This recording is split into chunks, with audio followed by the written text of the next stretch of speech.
Have you ever felt it? That quiet hum of chaos that begins the moment you open your eyes. The alarm clock is not just a sound, it is a starting pistol, firing you into a race you never consciously entered. Before your feet even touch the floor, your mind is already sprinting, hijacked by the phantom glow of a smartphone screen.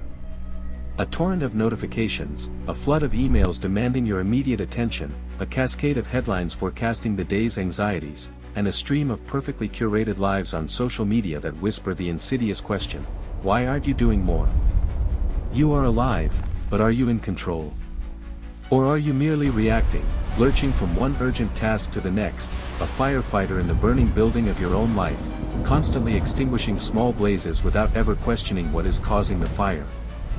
You move fast, you stay busy, you check all the boxes, yet at the end of the day, a profound sense of exhaustion settles in, not the satisfying fatigue of a day well lived, but the hollow ache of a day that simply happened to you.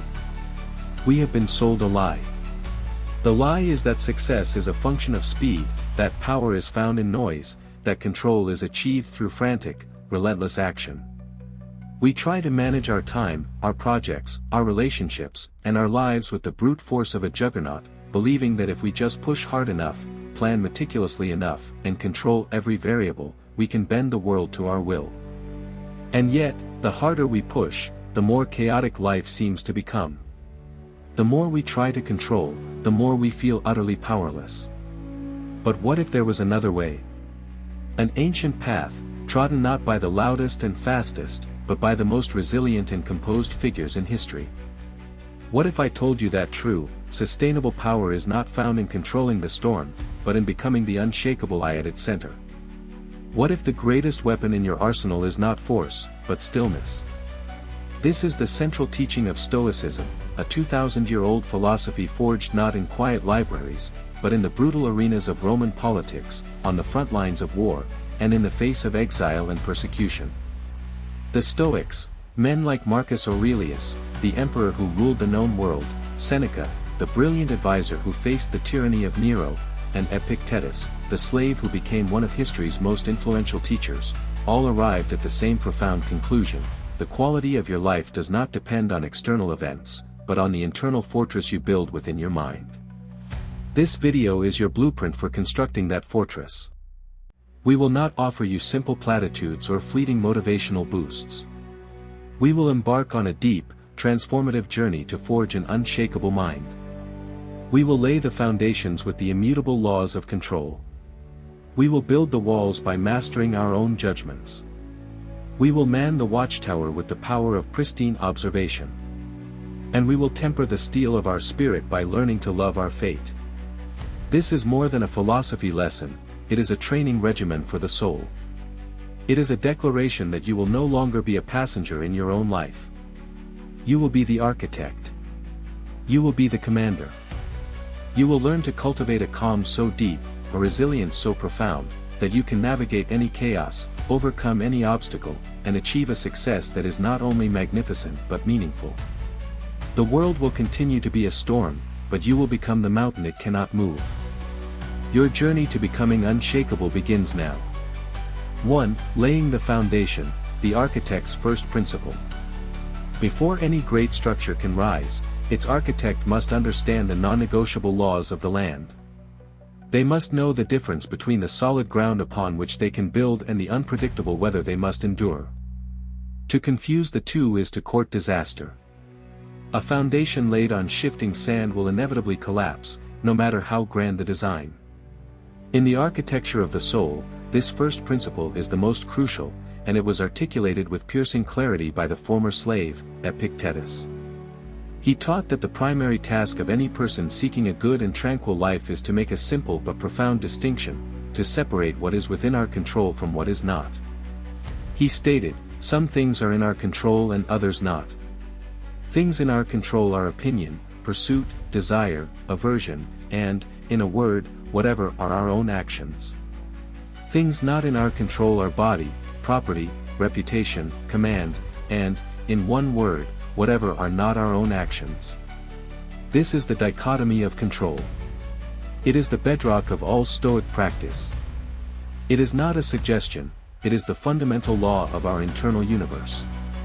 To live in defiance of this law is to sentence yourself to a life of perpetual frustration, anxiety, and helplessness. It is to spend your precious energy battling the wind, cursing the rain, and trying to command the tides. The world, the Stoics tell us, is profoundly indifferent to our desires. The economy will fluctuate, people will act unjustly, accidents will happen, and your body will age. These are not your actions. They are the weather. To base your inner peace on controlling them is to build your house in the path of a hurricane. The untrained mind ignores this. It pours its energy outward, trying to change other people's opinions, worrying about its reputation, lamenting its financial state, and becoming furious at the traffic. This mind is fragile, its tranquility dependent on 1,000 external variables it can never truly command. It is a slave to circumstance. The Stoic mind, the trained mind, performs a radical reversal. It withdraws its energy from the uncontrollable and focuses it with laser-like intensity on the one domain it truly governs, its own inner world. Your judgments, your choices, your responses, your attitudes, the character you choose to build, these are the bricks. This is the solid ground. Consider the harrowing ordeal of Vice Admiral James Stockdale, a man who tested this principle in the crucible of unimaginable suffering. In 1965, his plane was shot down over Vietnam. He ejected, parachuting into an enemy village, and as he descended, he said to himself, "I am leaving the world of technology and entering the world of Epictetus." He knew his life was about to be defined by this single, brutal distinction.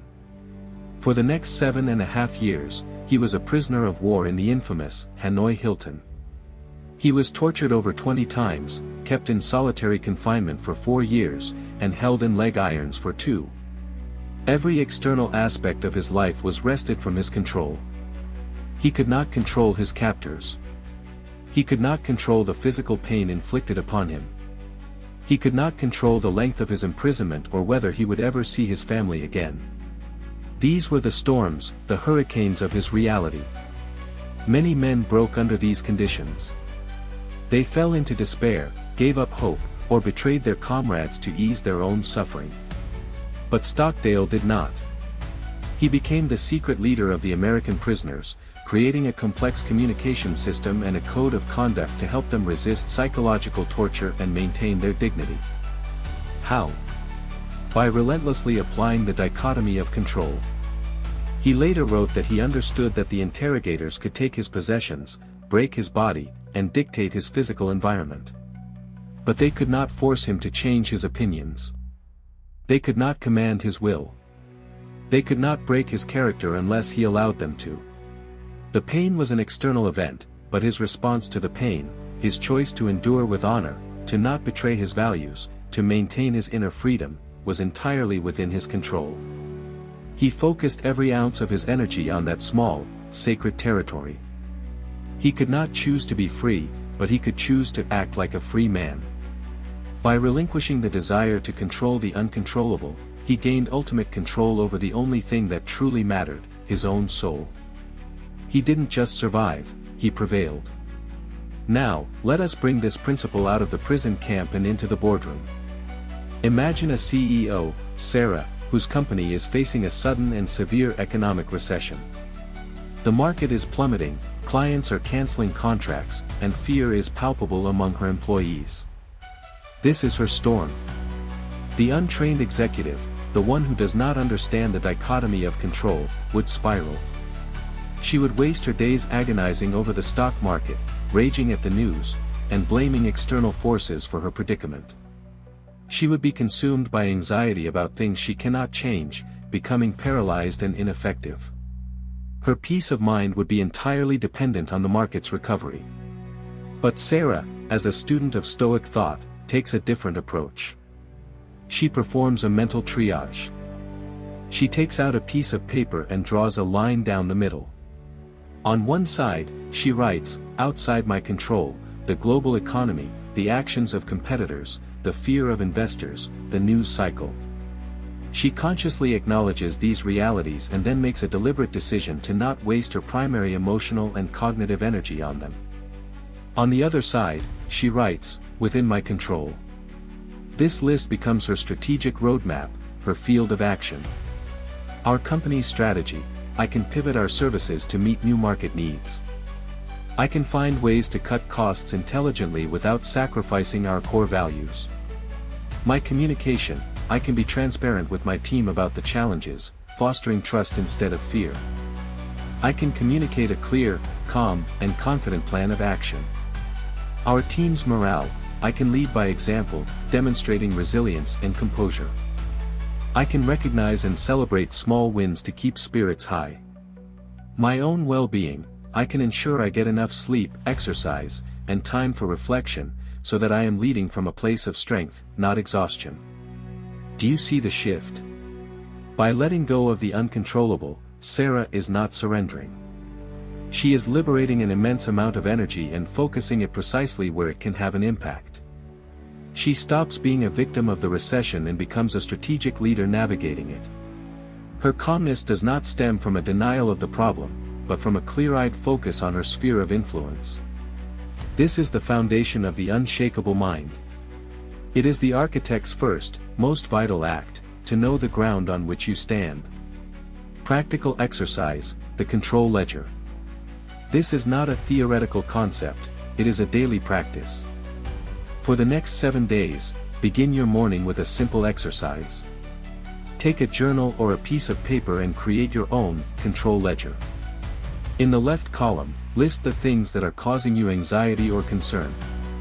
In the right column, honestly and ruthlessly categorize each item: is it within your direct control, or outside of it? A typical list might look like this. My boss's bad mood. Outside my control. My response to my boss's bad mood. Within my control. The fact that it is raining on the day of my outdoor event. Outside my control. Creating a solid contingency plan for the rain. Within my control. My child's final grade in math. Outside my control, it's their effort. The support, encouragement, and resources I provide for my child. Within my control. What others think of my career choice. Outside my control. Living a life that aligns with my own values, regardless of opinions. Within my control. At the end of the week, review your ledger. Notice how much of your mental energy has been spent on the outside column. This practice is a revelation. It illuminates how we sabotage our own peace by wrestling with ghosts. Make a conscious pact with yourself to shift your focus. When you find your mind agonizing over something in the outside column, gently guide it back to the inside column. Ask yourself, what is one action, no matter how small, that I can take right now that is within my control? This is the first and most fundamental step in building your fortress.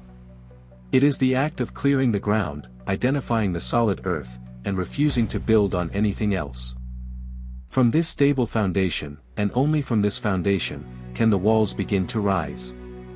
2. Building the walls, guarding the gates of judgment. Once the foundation of your fortress is laid upon the solid ground of what you can control, the next task is to build the walls. These are not physical barriers, but mental ones. They are the disciplined guardians of your inner peace, and their function is to scrutinize everything that seeks entry into your mind.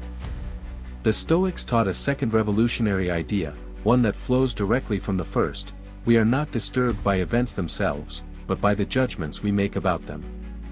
An event is just an event. It is a neutral, objective fact. The pain, the anger, the joy, the despair, these are not inherent in the event. They are products of the story we choose to tell ourselves about the event. They are our impressions. Marcus Aurelius wrote in his private journal, Meditations, "If you are pained by any external thing, it is not this thing that disturbs you, but your own judgment about it. And it is in your power to wipe out this judgment now." This is a concept of immense power. It means that an insult is not intrinsically hurtful. A job loss is not intrinsically devastating. A public failure is not intrinsically shameful. These are all external events. The sting comes from the judgment we attach. He insulted me, which means I am not respected. I lost my job, which means I am a failure. I failed publicly, which means I am worthless. These judgments are the intruders that breach the walls of our mind and wreak havoc on our inner tranquility. The untrained mind has no guards at its gates. Any messenger, any impression, whether it is a truth-teller, a liar, a fear-monger, or a catastrophist, is allowed to rush in, unopposed, and dictate the emotional climate of the entire citadel. The trained Stoic mind, however, posts a vigilant guard at the gate. This guard is our reason. Its job is to stop every impression and challenge it before it can proceed. Epictetus advised his students to practice this interrogation daily. When a troubling impression arrives, he said, speak to it directly, you are just an impression, and not at all what you appear to be. Then, test it by the rules you have, primarily this, whether it is in your control or not. Let's witness this process in action through a tale of two colleagues, Alex and Ben. Alex and Ben both work for the same company. They have dedicated 5 years of their lives to their roles, performing well and earning respect. One Tuesday morning, they are both called into separate meetings and are laid off due to company-wide restructuring. The external event is identical for both, the loss of their job. The impression arrives at the gate of Alex's mind, I've been laid off. Alex's untrained mind flings the gates wide open. The impression rushes in, and immediately, a host of secondary, toxic judgments follow it, this is a catastrophe. I've failed. All my hard work was for nothing. I'm not good enough. My career is over. What will people think of me? The fortress of Alex's mind is now overrun. He is consumed by panic, shame, and despair. His days become a blur of anxious scrolling through job boards, his nights are sleepless, and his conversations are laced with bitterness and resentment. He is paralyzed by his own judgment about the event. The layoff was a single event, but his suffering is a continuous, self-inflicted siege. Now let's turn to Ben. The same impression arrives at his gate, I've been laid off. But Ben has been practicing the Stoic discipline of the mind. His inner guard, his reason, steps forward and halts the impression. He says to it, hold on. Let's examine you. He begins the interrogation. Guard, what are you, factually? Impression, the company has terminated my employment. Guard, is this event within my control? Impression, no. It is a business decision made by others. Guard, okay. Now, what judgments are you trying to bring with you? The impression presents its baggage, this means you are a failure. Your career is ruined. This is a disaster.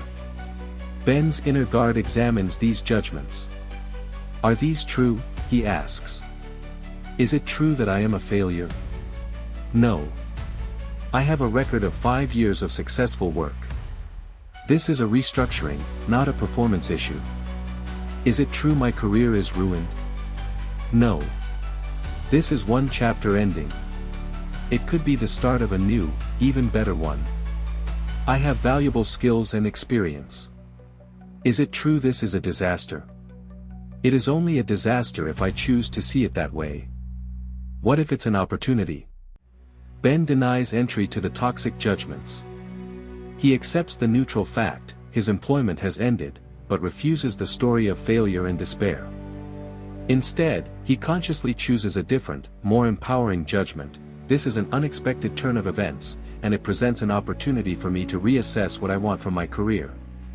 This is a chance to pivot, learn something new, or perhaps even start the business I've always dreamed of. Ben's fortress remains calm. He is not happy about being laid off, but he is not destroyed by it. His mind is clear, his energy is intact, and he is free to focus on his next move. He updates his resume, reaches out to his network, and begins exploring new certifications. For Alex, the layoff was the end of the story. For Ben, it was the beginning of a new one. Same event, different judgments. Different worlds. This is the power of building the walls of your mind. Calmness is a direct result of this internal gatekeeping. When you realize that your emotional turmoil comes not from the world, but from the narrative you spin about it, you reclaim a staggering amount of power. Practical technique, the cognitive reframe. This skill of challenging impressions can be trained. The next time you feel a surge of a powerful negative emotion, anger, anxiety, sadness, perform this 3-step cognitive reframe. Deconstruct the event, verbally, or in a journal, state the objective fact of what happened, stripped of all emotional language. Not, my partner was a jerk, but, my partner said the following words to me, you never listen. Not, my presentation was a disaster, but, during my presentation, 3 people checked their phones. This step separates the event from your story about it. Identify the judgment, ask yourself, what story am I telling myself about this fact? What does this mean to me? Write it down. It means my partner doesn't respect me. It means I am a boring presenter and my colleagues don't value my work. This is the source of the pain. Generate alternative judgments, challenge your initial story. Brainstorm at least 3 other possible interpretations of the objective fact. Perhaps my partner is having a stressful day and expressed themselves poorly. It might not be about me at all. Perhaps those 3 colleagues had an urgent family matter or a work crisis they had to attend to. The other 20 people in the room were paying attention. Perhaps their inattention is useful feedback that I need to make my presentations more engaging. This is a learning opportunity. By doing this, you break the automatic link between an event and a negative emotional response.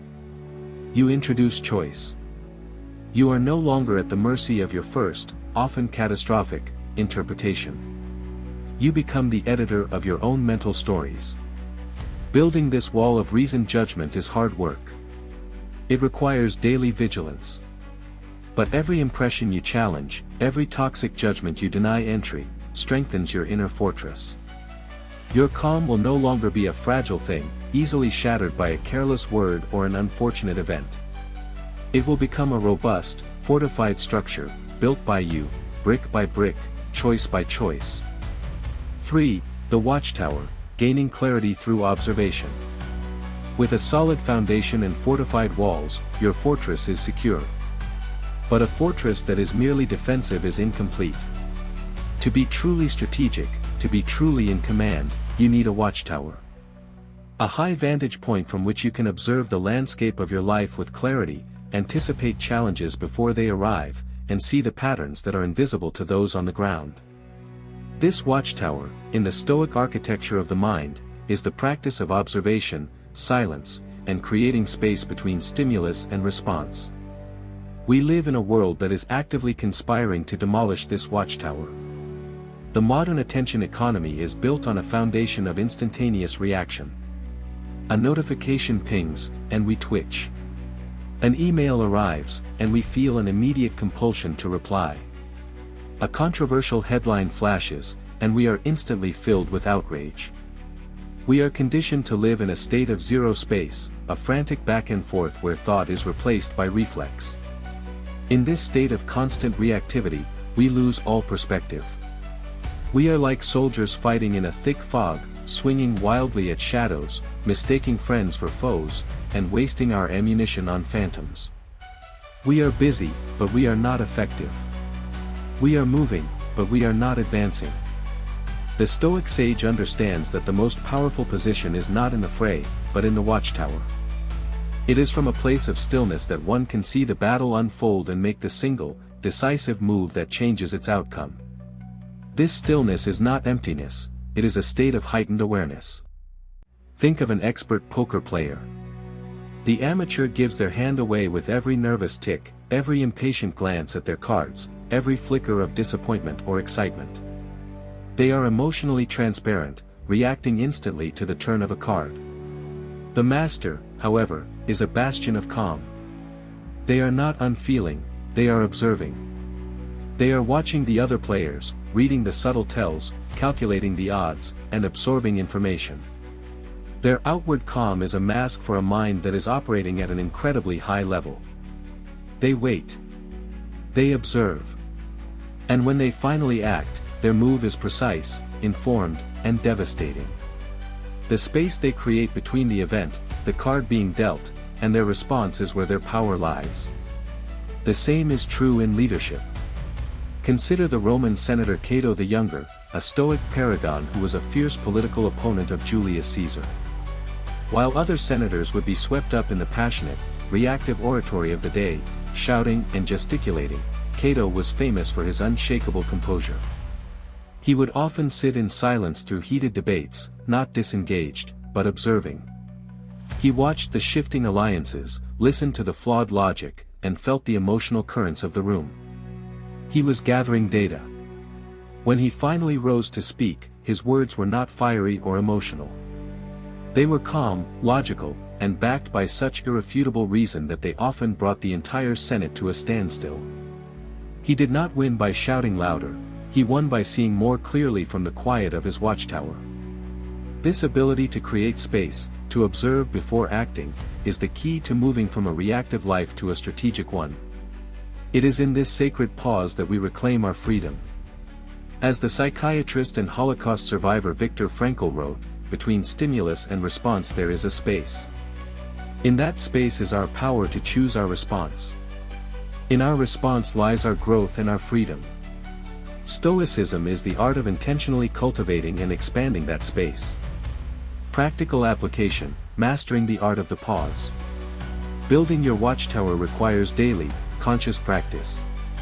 Here are 3 powerful techniques to begin widening that crucial space between stimulus and response.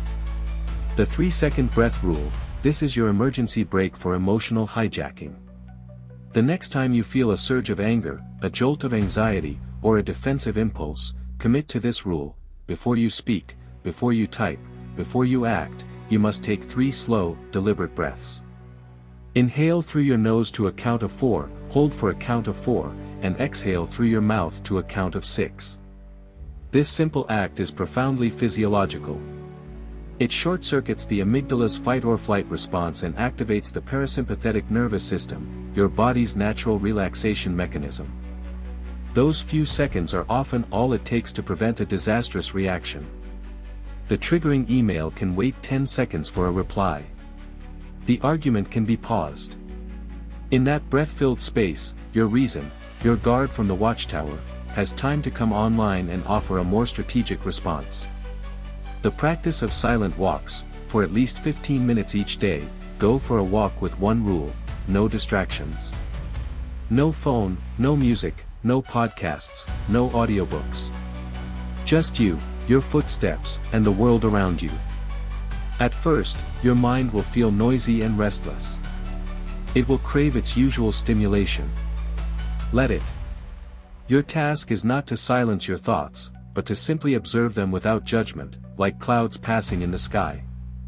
Pay attention to your physical senses, the feeling of the air on your skin, the sounds of the city or nature, the colors of the leaves. This practice trains your attention muscle, teaching you to direct your focus intentionally rather than having it constantly pulled away. It is a moving meditation that builds your capacity for stillness even in motion. Active listening as observation: reframe how you approach conversations. Most people do not listen, they simply wait for their turn to speak.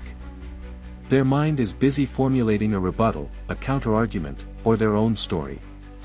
A Stoic practitioner listens to understand. They treat a conversation as an opportunity for observation. They listen not just to the words, but to the tone, the body language, the emotions behind the words. They ask clarifying questions. They are gathering data from their watchtower before deploying their own forces. When they finally do speak, their response is infinitely more insightful and effective because it is based on a full understanding of the situation, not just on their own preconceived ideas. By practicing these techniques, you are not just learning to be calm. You are building a strategic advantage. From the high vantage point of your watchtower, you will begin to see the world differently. You will see the patterns in your own reactive behaviors. You will anticipate the moves of others with greater clarity. You will find that you have more time, more options, and more power than you ever imagined. Your calmness will cease to be a passive state and will become what it truly is, a manifestation of profound and quiet strength. 4. The inner citadel: forging an unbreakable spirit. You have laid the foundation.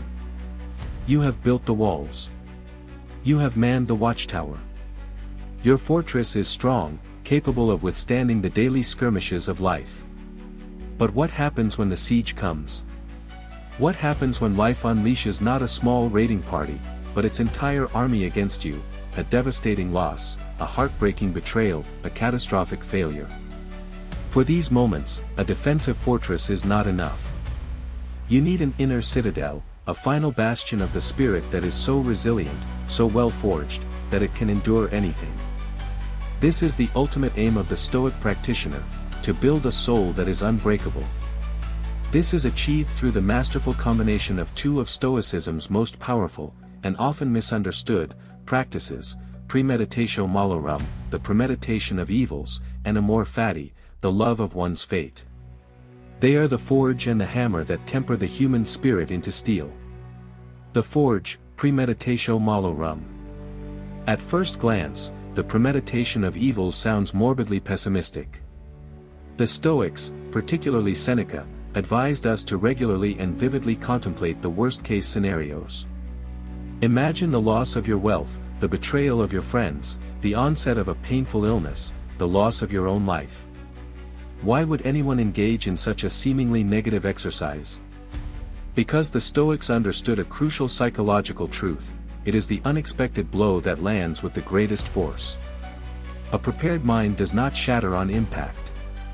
By contemplating misfortune in advance, you strip it of its greatest weapon, the element of surprise.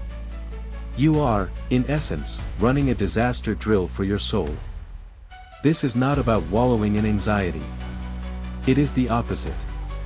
It is a tool to convert vague, free-floating anxiety into a concrete, manageable plan. Let's say you have a deep-seated fear of losing your job.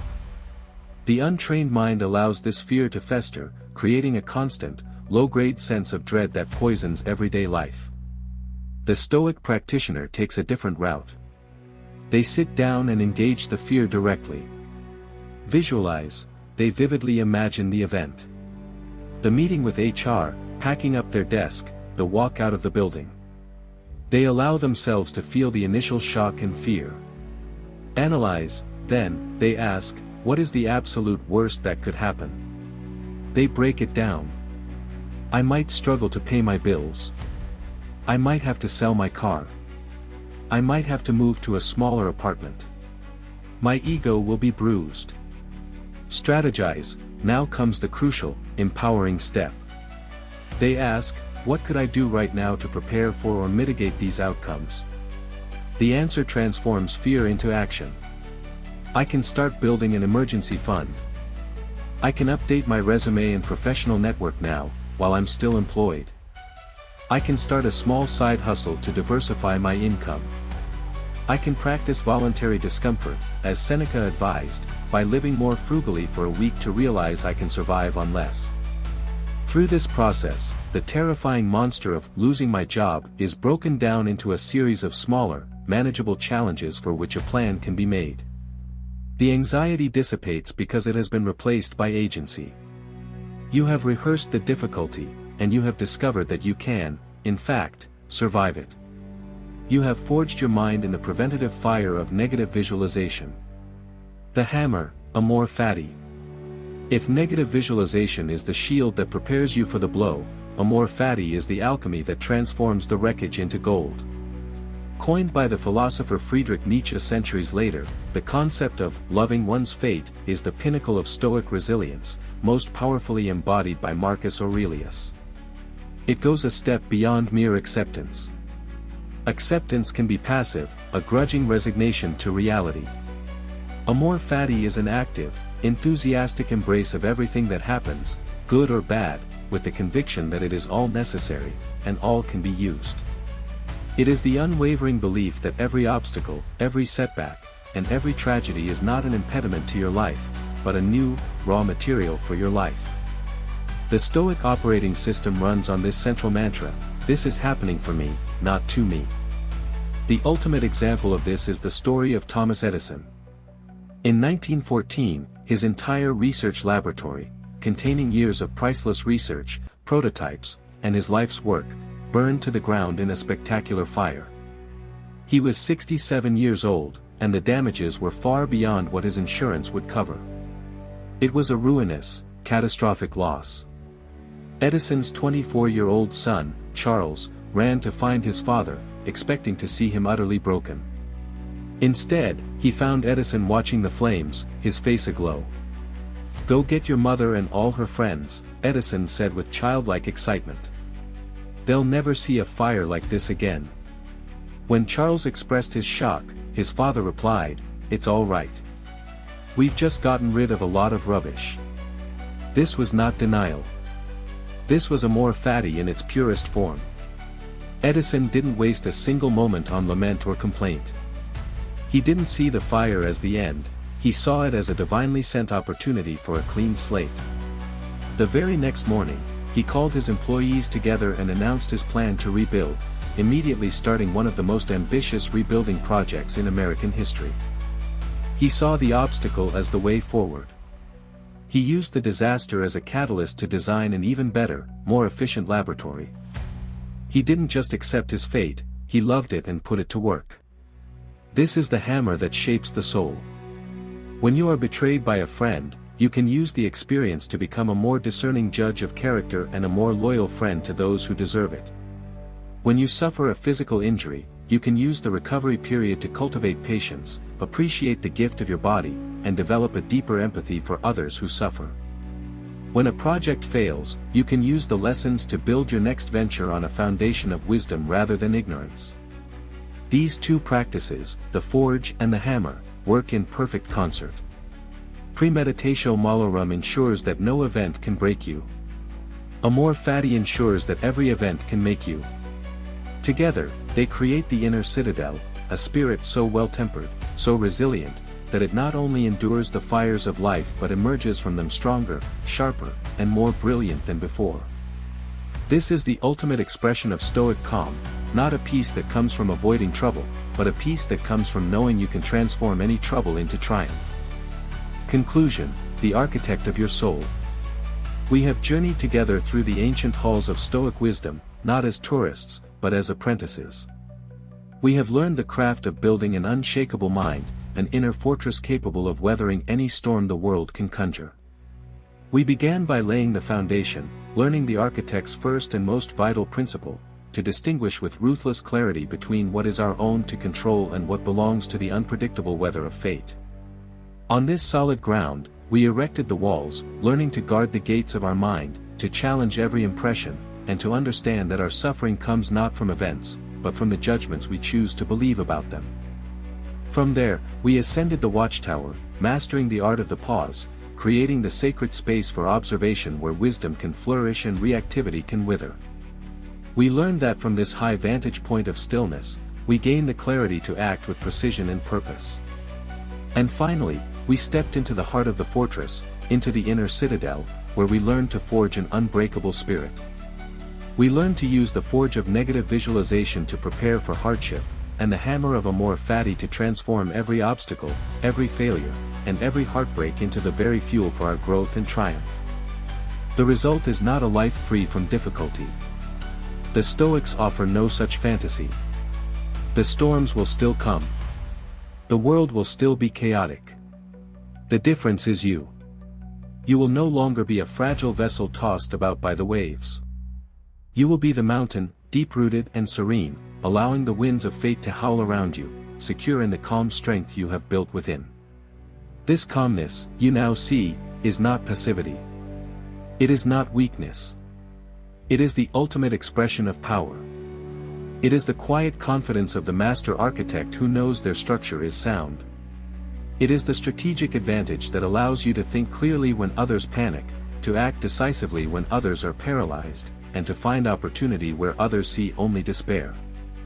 This is the key to true and lasting success, a success measured not by the applause of the world, but by the quiet integrity of your own soul. This path is not easy. It is a lifelong practice, a daily commitment to being the vigilant guardian of your own mind. There will be days you falter. There will be moments your old reactive habits resurface. That is part of the training. The goal is not perfection, but progress. The goal is not to be a flawless sage, but to be a dedicated practitioner in the noble art of living. So, look at the life before you. It is your grand project. You have been given the materials, you have been given the tools, and you have been given the blueprint. You are the architect of your soul. If this journey to build your inner fortress resonates with you, and you are ready to commit to the practice, solidify that commitment now. Go to the comments below and declare, "I am the architect." Your engagement helps this philosophy of resilience reach others who may be lost in their own storms. So, if you have found value in this guide, please like this video to help us in our shared mission. And to ensure that you do not miss the next chapter in our exploration of timeless wisdom, subscribe to BAudio and activate the notification bell. The work of a lifetime has only just begun. Let us walk this path together.